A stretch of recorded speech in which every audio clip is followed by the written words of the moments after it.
Entonces iniciamos un estudio la semana pasada, vimos 2 días, el cristiano y la necesidad. Qué bueno que nosotros continuemos analizando un poco más. Sería, bueno, en lo que vamos a ver hoy y el día jueves, recuerde que mañana tengo el privilegio de estar en la siembra de CMB Televisión en la ciudad de Bogotá.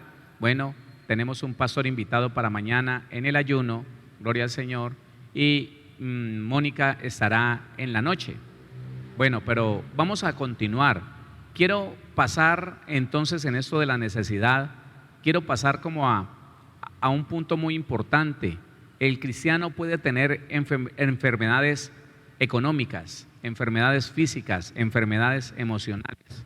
Y aunque de todas maneras nosotros ya dijimos, escúcheme, aunque ya dijimos que todo lo que necesitemos usted y yo lo suplimos en Dios, Dios nos lo suple a nosotros, pues vamos a ver, hermano, algunas de estas necesidades y qué es lo que dice la misma Biblia que es la solución para estas necesidades. ¿Le parece que lo miremos? ¿Qué tal las necesidades económicas? Es un punto que afecta mucho a la iglesia, es un punto que es necesario que nosotros dejemos bien claro, ¿no? ¿Qué pasa con la necesidad económica? ¿Qué es lo que nosotros podemos encontrar en la Biblia sobre las necesidades económicas? Vamos a la palabra. Proverbios, primeramente, ¿por qué viene la necesidad económica? Proverbios capítulo 6, Proverbios 6:9 dice la palabra del Señor. Perezoso, ¿por qué viene la necesidad económica? Perezoso, ¿hasta cuándo has de dormir? ¿Cuándo te levantarás de tu sueño? Un poco de sueño, un poco de dormitar y cruzar por un poco las manos para reposo. Así vendrá tu necesidad como caminante y tu pobreza como hombre armado. La necesidad para el perezoso es violenta, hermano. La necesidad para el perezoso es inaplazable. Pero yo quiero decirle algo, hermano. Hubo un tiempo en que la iglesia solamente, los ministros, digámoslo así claramente, hubo un tiempo en que el ministro solamente le presentaba el problema a la iglesia, pero no le daba solución. No le decía de dónde viene ese problema y cómo solucionarlo, no. Quiero decirle algo. Hay una gran cantidad de creyentes sinceros, creyentes que aman al Señor. ¿Amamos al Señor, sí o no? Pero que en su proceso de formación como persona, la niñez, la crianza y todo lo demás, fueron criados de una manera que como resultado de esa crianza, ellos viven en la pereza, no conocen otra situación, no conocen otra forma de vida, ellos viven en la pereza. Para que a ellos los saquen de su comodidad, a ellos les enseñaron a vivir dentro de una comodidad, dentro de un estado donde no se pueden esforzar, donde no pueden de pronto ir más allá de lo que sus fuerzas de pronto le están mostrando. No, siempre están cómodos, siempre están diciendo no, es que no hay, trabajo no hay y es muy difícil. Caminé por allá hasta yo no sé dónde, mentiras, caminó 3 o 4 cuadras. No, eso no sé, no, y mantienen en la casa acostados y todo es un problema. Lo que tiene que ver con el trabajo para ellos se convierte en un problema. Pero a veces somos muy fáciles para juzgar a otro sin buscar el por qué. Porque si usted no encuentra la raíz del problema, déjeme decirle, es muy difícil que encuentre la solución. Y se lo voy a plantear de esta manera. Personas que dicen que lo que están haciendo no es tan malo.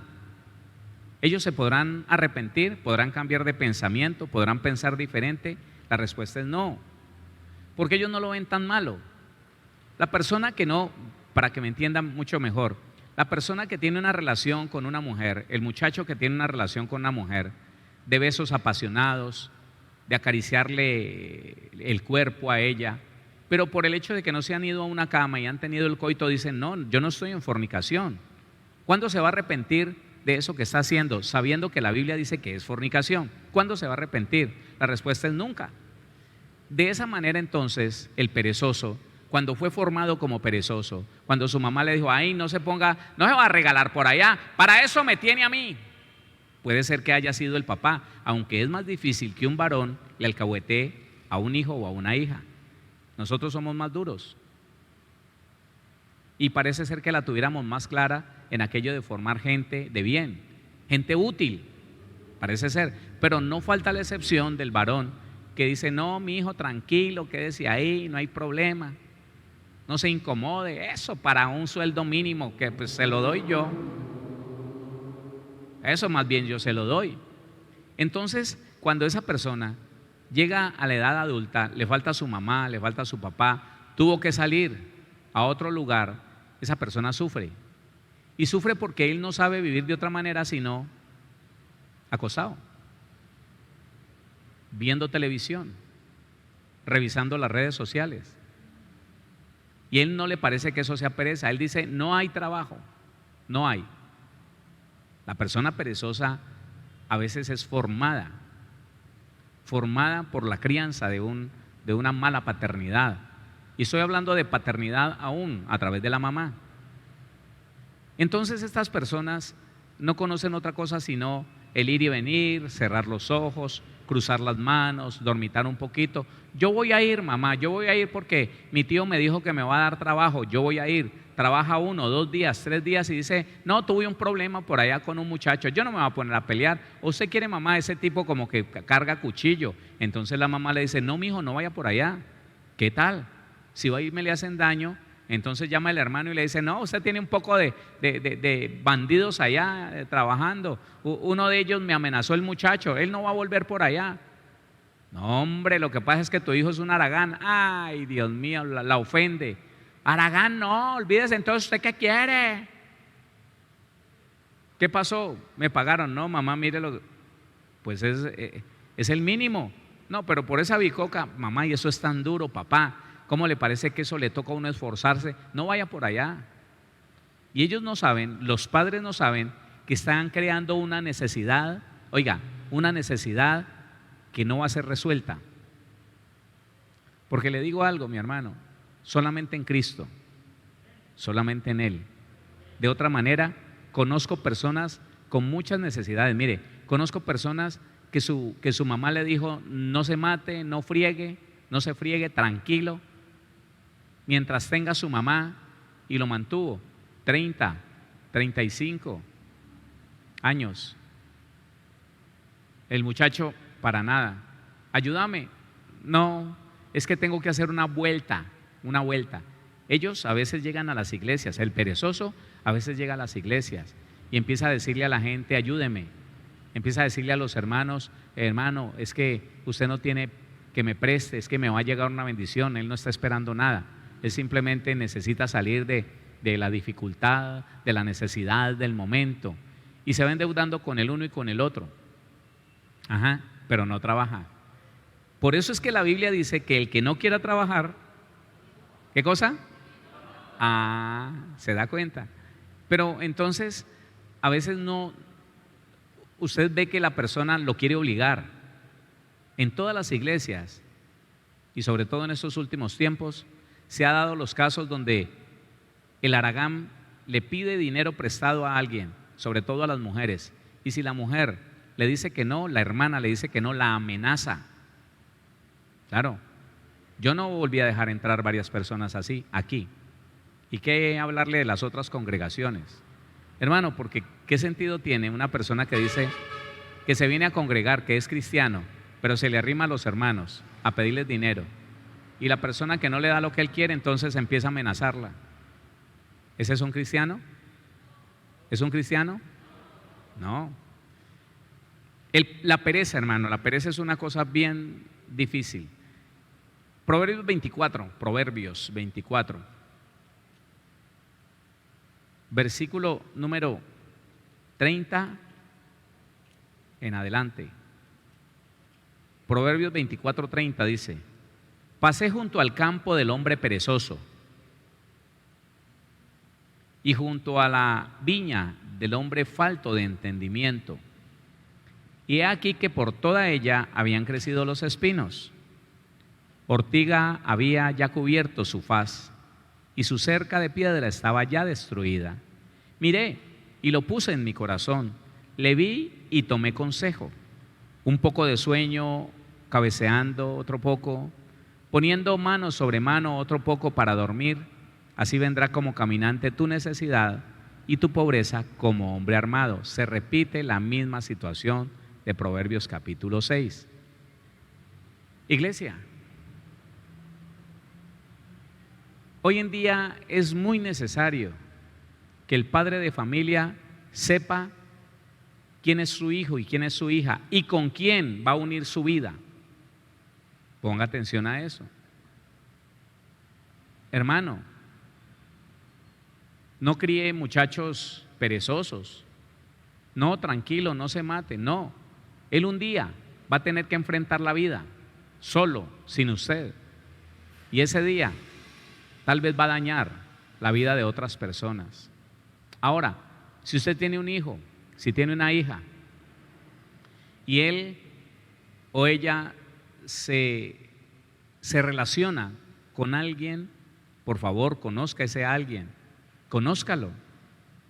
Dese cuenta quién es ese hombre que está pretendiendo a su hija. Y dese cuenta si es un perezoso, hermano. ¿Por qué permitirle a un hijo nuestro que dañe a otra persona o que otra persona perezosa, un hombre perezoso se case con tu hija? ¿Por qué? Si al final ella se va a fatigar, al final como ella no fue diseñada para sostener el peso del hogar, de la familia, los compromisos de la familia, se va a afligir y al final va a dejar ese hogar y va a dejar a sus hijos, si ya tiene, los va a dejar sin padre. No, hermano, no le dé temor decirle a su hija, mire, ese muchacho es un haragán, no hace nada. No, que tiene 30 años y no ha podido terminar la universidad, porque para poder seguir en esa vida suave, entonces ha cambiado de carrera, ha cambiado 3 o 4 veces. Y no, está ahí. ¿Qué tal, hermano? No, no puede ser. Mire, conozco muchachos que empezaron a estudiar a los 17 años y ya estaban trabajando. Claro, hermano. Y trabajan y estudian. No, pero pastor, ¿qué hago? Es que mi hija se va a casar. ¿Cuándo se va a casar? El otro año. Pero a mí no sé qué decir, no sé si entremeterme en esa relación, porque es que pues el muchachito es muy de confianza del pastor, le ayuda al pastor, pero él no hace nada, él no tiene un trabajo, la ofrenda que le dan allá en la congregación donde vamos y nada más. ¿Y de qué van a vivir? No, él dice que el Señor, que Dios proveerá. Déjeme decirle que Dios le provee al trabajador, al que se esfuerza, al haragán no. Y es una familia que se va a formar con necesidades y las necesidades van a destruir ese hogar. ¿Sabe que es el segundo índice más fuerte en lo que tiene que ver con los divorcios? La economía es el motivo en segundo lugar más fuerte para que los hogares se destruyan. No hay dinero, entonces váyase para la casa de su mamá, yo veo a ver qué hago, 1 o 2 muchachos, toda la vida endeudados, toda la vida empujando a ese hombre, se volvió cansona. El hombre perezoso permite que su mujer mande y gobierne y guarda silencio y no le responde nada para que ella al final tome la decisión de irse a trabajar. La necesidad económica, dice la Biblia, no lo digo yo, viene por la pereza. Segunda carta a los Tesalonicenses, capítulo 3, el versículo número 11 y 12, dice la Biblia así. Dice: porque oímos que algunos de entre vosotros andan desordenadamente, no trabajando en nada, sino entremetiéndose en lo ajeno. ¿Sabe que he tratado bastante con personas así? Que están tratando de hacer amistad con los hermanos, pero para ver qué le sacan, entremetiéndose aquí y allá. Dice el versículo número 12: a los tales mandamos y exhortamos por nuestro Señor Jesucristo, que trabajando sosegadamente coman su propio pan.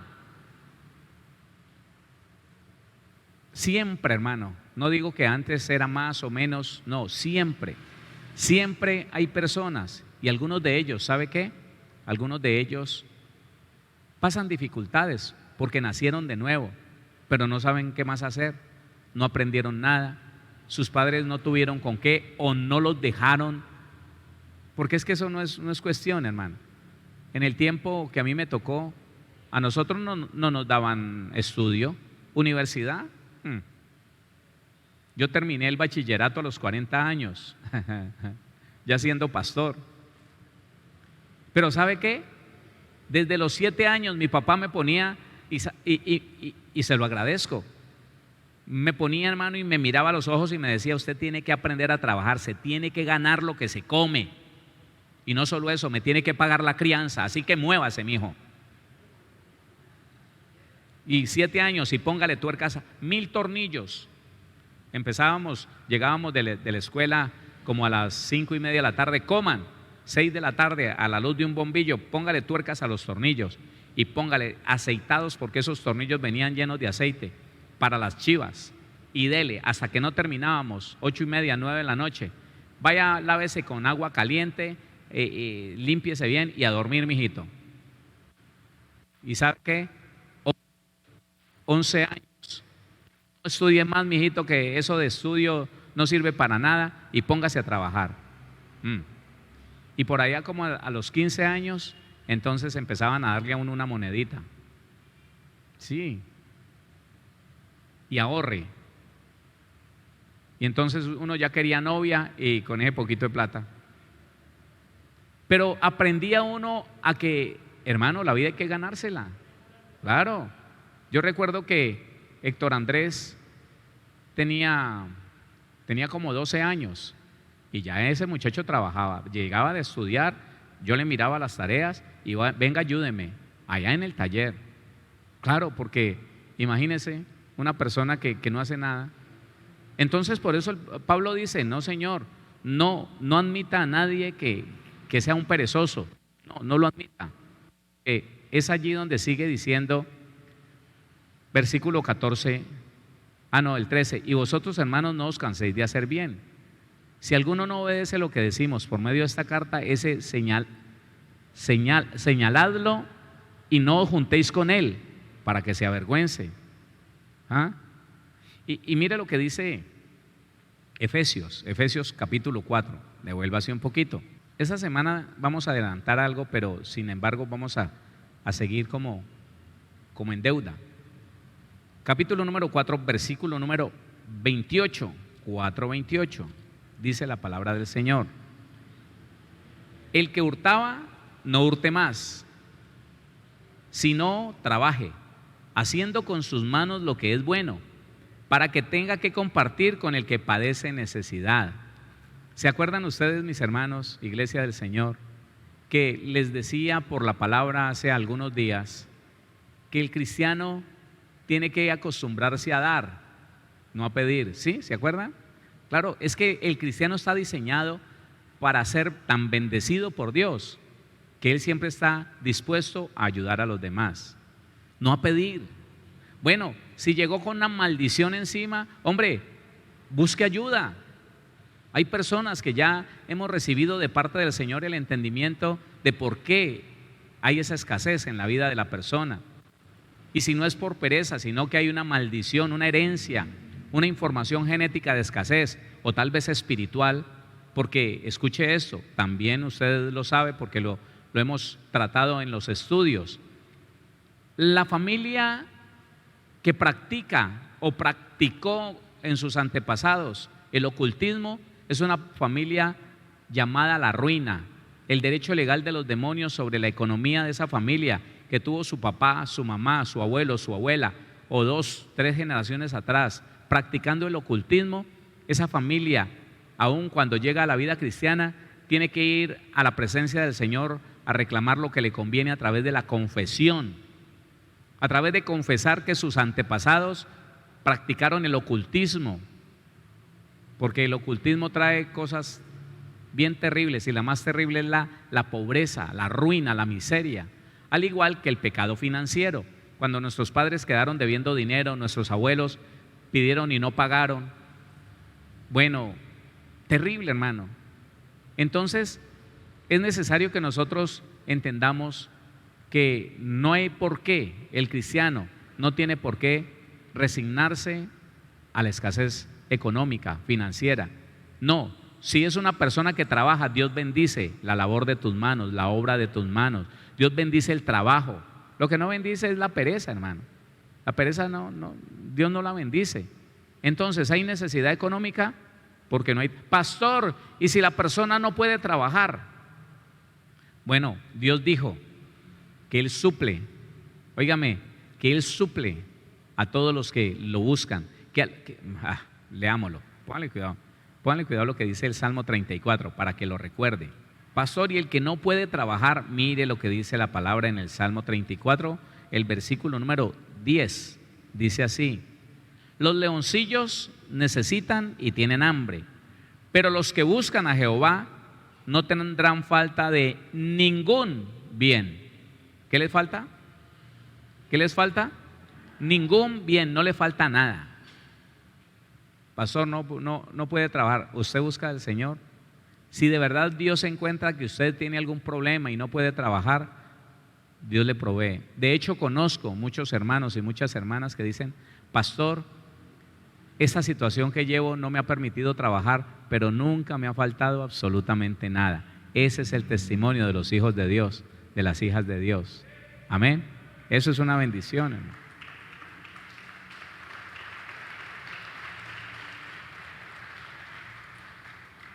Porque también la situación está en aquellos que vivieron la vida fácil, ¿no? Pidiendo dinero aquí y allá, prestado y nunca pagando. A veces se convirtieron de todo menos de ese pedacito.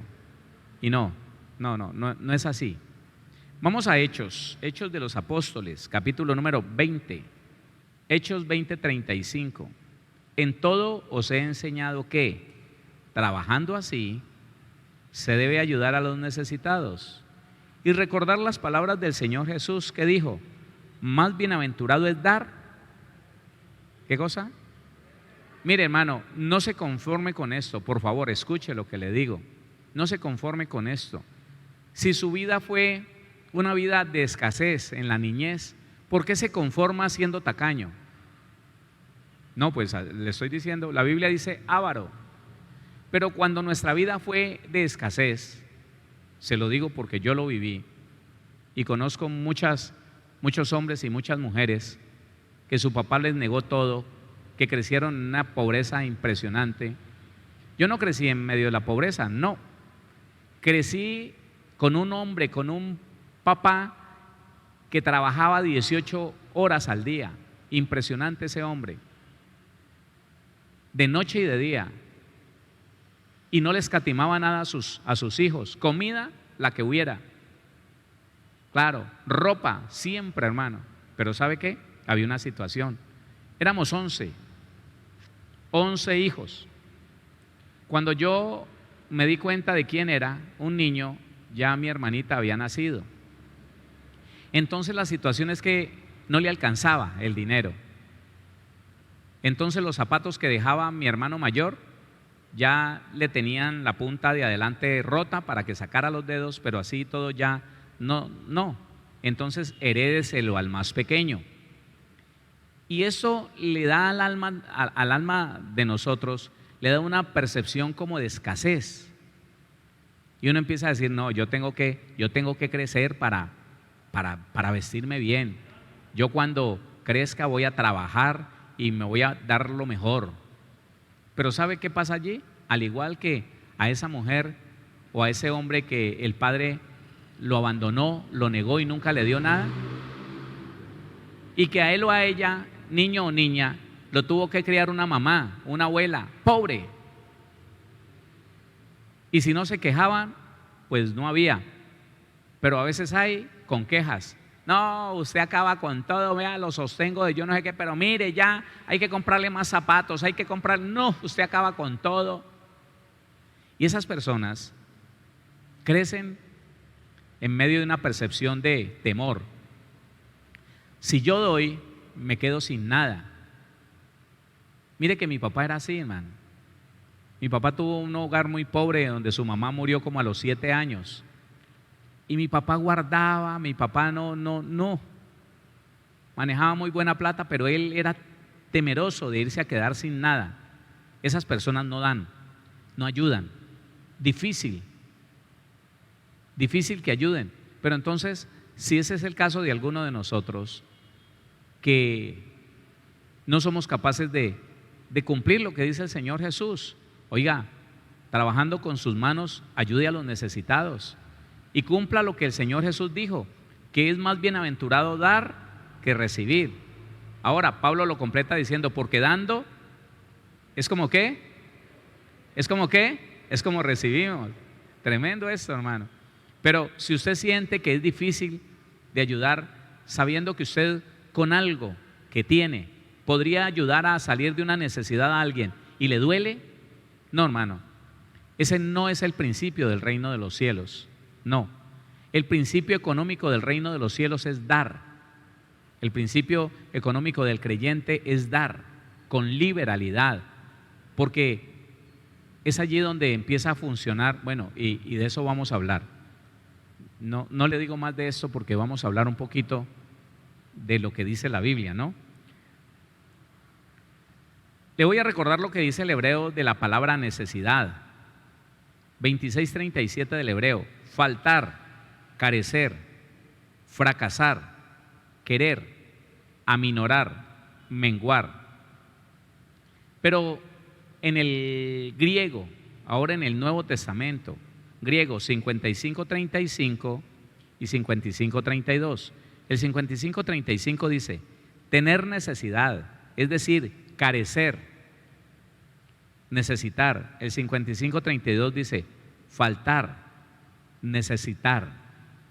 Eso es lo que el significado de la palabra en griego. Ahora, nosotros tenemos que meditar sobre la necesidad espiritual. ¿Usted necesita espiritualmente algo? Mateo, pobreza espiritual, necesidad espiritual. Dice la Biblia, Mateo 5:3, bienaventurados los pobres en espíritu. La palabra pobre en esta parte dice menesteroso, necesitado, afligido, hambriento. Oiga, bienaventurados los pobres en espíritu, porque de ellos es el reino de los cielos. Le voy a recordar algo. Estudiando 3 clases de pobreza que hay en esta tierra, nos dábamos cuenta que está la pobreza del dinero, la falta de las cosas materiales. Esa se soluciona cuando Dios lo bendiga a usted lo soluciona ya. Esa no hay problema. Está la pobreza mental, que de eso sufría mi papá aquí en la tierra. Él tenía dinero y tenía dinero guardado, pero él siempre era pobre. Era una mentalidad pobre. Las mejores herramientas él las mantenía guardadas, nuevas, y nosotros sufriendo por llaves que ya estaban tan gastadas que se pasaban, se pelaban, le llamaban, del trinquete se pelaba y uno se daba golpes. Y él tenía llaves guardadas, pero la mentalidad de él era, no, trabaje con ellas que yo tengo una reservita. Y la reserva, hermano, eran llaves proto, alemanas, de la mejor calidad. La manguera del compresor con cinta, con remiendos, y él tenía una nueva de presión. Papá, porque no me mire mi reserva, esa es una reserva que yo tengo. Le digo algo, él falleció y toda esa reserva se quedó ahí. ¿Qué le digo? Que cualquiera de nosotros puede estar sufriendo la pobreza mental, la pobreza cultural, la que teniendo todo el dinero del mundo y no basta, la persona sigue siendo pobre. Entonces, ese es un pequeño rasgo, porque mi papá era muy lleno, muy amplio en comida con su familia y todo lo demás, pero ese rasgo de pobreza le noté. Pero le puedo decir que el punto más alto del rasgo de pobreza mental lo conocí en un hombre de la calle. Un hombre de la calle, olía mal, vestía mal, Y el día que murió, yo recuerdo que niño me fui a novelerear porque dormía en un cambuche de cartón y de lata y de todo eso. Y me fui a dar cuenta, ropa en buen estado, ropa sin ponerse nunca, podrida de la humedad, y un colchón lleno de billetes. Y él aguantando hambre en la calle pidiendo, hermano, que le dieran algo para comer y se comía por ahí una papita, se enfermó y se murió, teniendo con qué vivir bien, hermano. Pero el pensamiento, escúcheme, la pobreza mental, la pobreza cultural, la pobreza enraizada en el alma del ser humano, le hace sentir que no, tengo que tener guardado.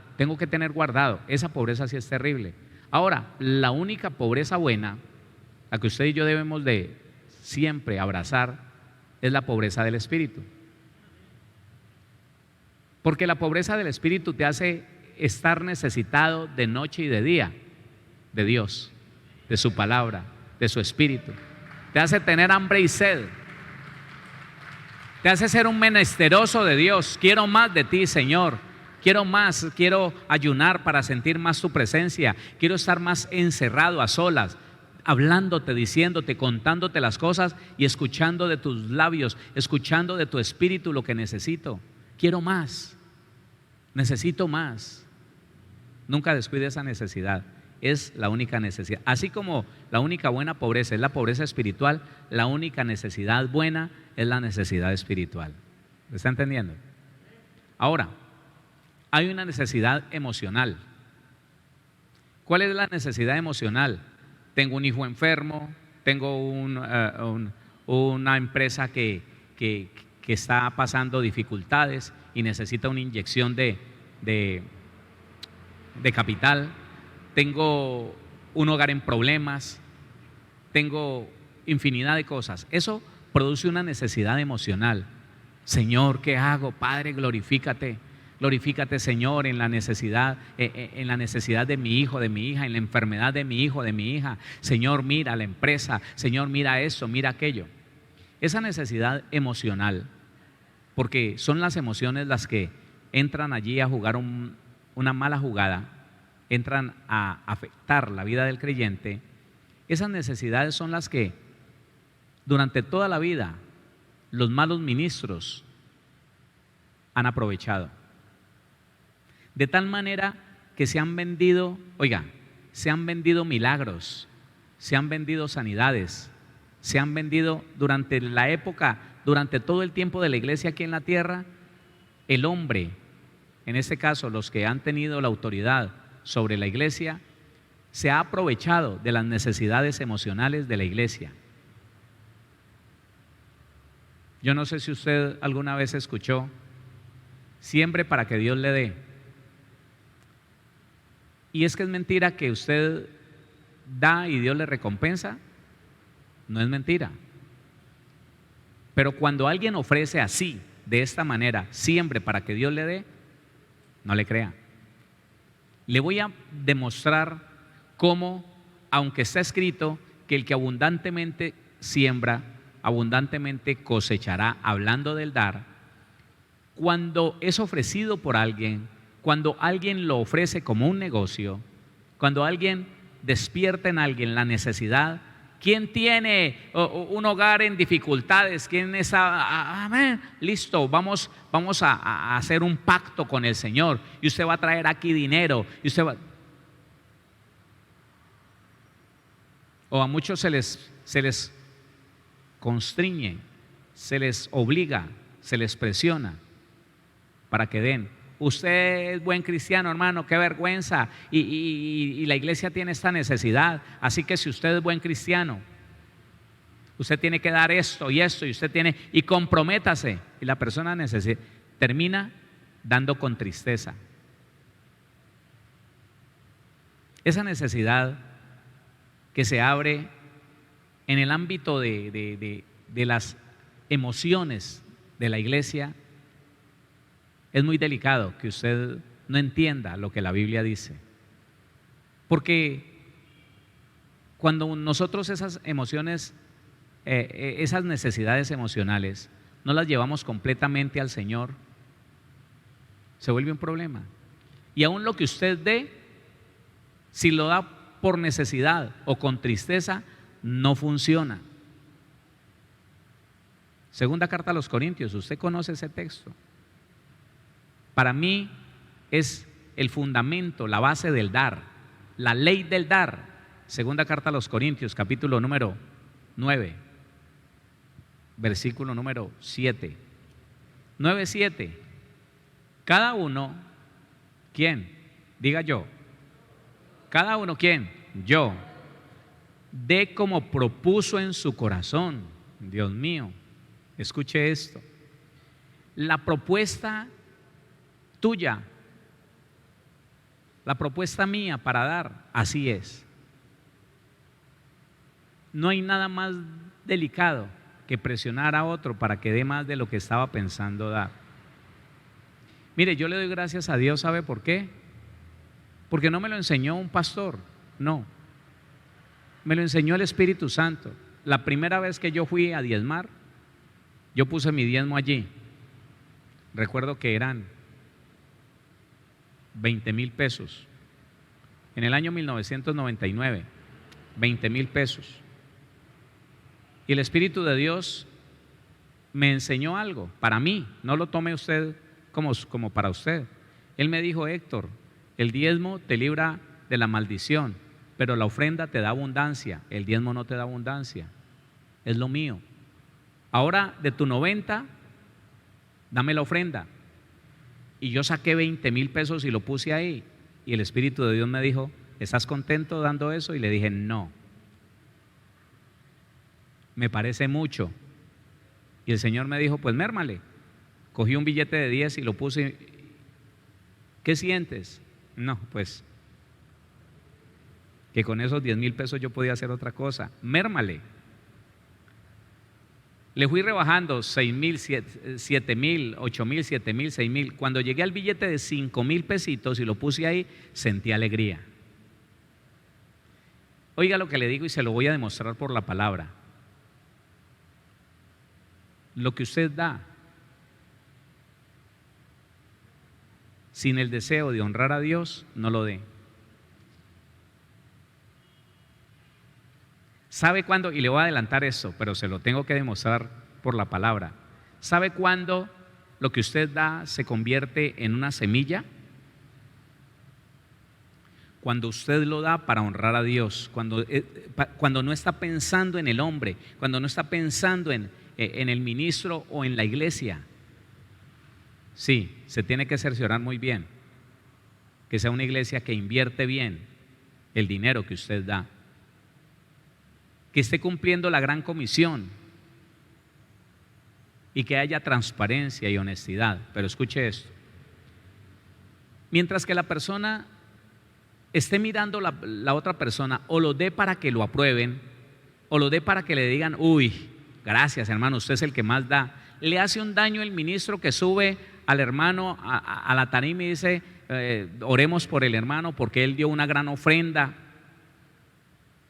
¿Qué dice la Biblia del reconocimiento público? Le digo que ya tiene su recompensa. Eso dice el Señor en su palabra. Del reconocimiento público ya tiene su recompensa. Pero si lo hace en secreto, acuérdese de los domingos, de la enseñanza de la limosna. Pero si tú lo das con tu mano derecha sin que tu mano izquierda se dé cuenta, entonces ¿sabes qué?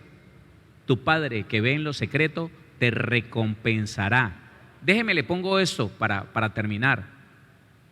Lo que usted no dé con la intención de honrar a Dios con alegría y con gusto, nunca se convertirá en algo que va a volver multiplicado a su vida, jamás. Oiga, tremendo esto. Tremendo, ¿sabe por qué? Porque en el reino de los cielos, si usted no renuncia, nunca va a tener. Si usted no entrega, nunca va a disfrutar. Si no mueres, nunca vas a vivir. Y solamente cuando uno muere al deseo del dinero y uno lo da con alegría, sabiendo que eso proviene de Dios, que el dinero le pertenece al Señor, y usted dice: este diezmo lo doy para honrar a mi Señor, lo doy con alegría para honrar a Dios, y lo pongo en esta congregación porque sé que allí se predica la palabra, allí se ayudan las almas, allí se rescatan las almas perdidas. Aquí lo doy para honrarte a ti, Señor. Entonces, dele la gloria al Señor. entonces sabe que esa ofrenda, eso que usted da, se convierte en semilla. De otra manera no. Por eso es que la Biblia lo dice tan claramente en el versículo número 7. Léalo completo. Cada uno dé como propuso en su corazón, no con tristeza ni por necesidad. Esas dos cosas dañan la honra. Escuche, esas dos cosas dañan la honra. Cuando, bueno, me hablan mucho de eso y me he sentado con muchas personas a debatir si el diezmo es de este tiempo o no. Oiga, mientras que haya iglesia en la tierra, mientras que Jesucristo sea el Señor de un pueblo, siempre va a existir el diezmo y la ofrenda como honra a ese Dios todopoderoso que lo dio todo, como honra. El que lo haga con tristeza no lo haga, no hay honra, no va a tener recompensa. El que lo haga por necesidad, porque es que necesito que Dios restaure a mi hijo, y entonces le venden un voto o le venden un pacto. Haga un pacto con Dios, traiga tanta plata y Dios le va a hacer eso. ¿Dónde dice eso la Biblia? Por el contrario, se extingue. La persona cuando dice yo amo las almas, yo amo la emisora ha sido de grande bendición, y da esa ofrenda y está pensando en algo. Esos son los testimonios. Pastor, yo sembré y el Señor me dio tal cosa. Porque esa persona lo dio para honrar a Dios, no como un negocio, no como comprándole algo al Señor. ¿Quién entiende esto? Y se lo voy a explicar mejor el día jueves.